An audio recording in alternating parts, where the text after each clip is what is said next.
নতুন একটি বছর আমরা পেয়েছি, কিন্তু এই নতুন বছরটি আমরা শেষ করতে পারবো কিনা এইটার নিশ্চয়তা আমরা কেউ দিতে পারি না।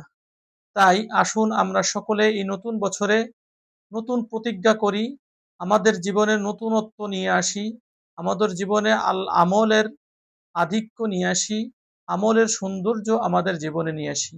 আমরা প্রতিজ্ঞা করতে পারি, ১ নম্বর, নতুন বছরের প্রতিজ্ঞা, আমরা নামাজকে তরক করব না, নামাজ ছাড়ব না। নামাজ মহান রবের পক্ষ থেকে আসমানি বিধান।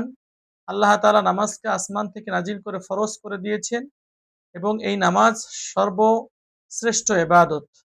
আল্লাহ নবী সাল্লাল্লাহু আলাইহি ওয়াসাল্লাম বলেছেন, আসসালাতু ইমাদুদ্দিন ফামান আকামাহা ফাকাদ আকামাদ্দিন ওয়া মান তারাকাহা ফাকাদ হাদামাদ্দিন।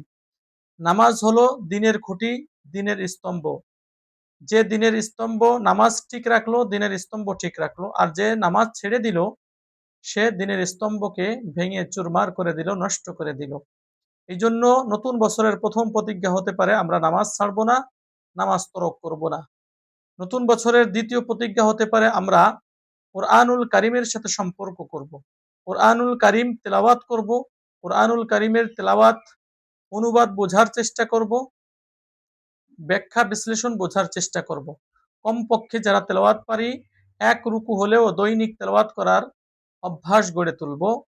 ১০ আয়াত, কমপক্ষে ১০ আয়াত। ২ নাম্বার, কোরআনের সাথে সম্পর্ক করব।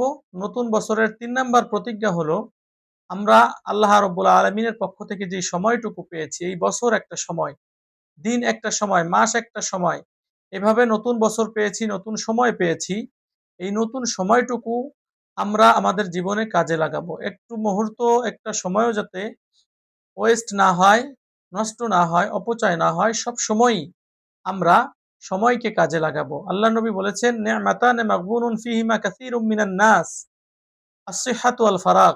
আল্লাহ তাআলা ২টা নিয়ামত বান্দাকে দান করেছেন। একটি নিয়ামত হলো as-সিহা, সুস্থতা, আরেকটি নিয়ামত হলো আল ফারাগ, সময়, অবসর সময়। এই সময়টুকু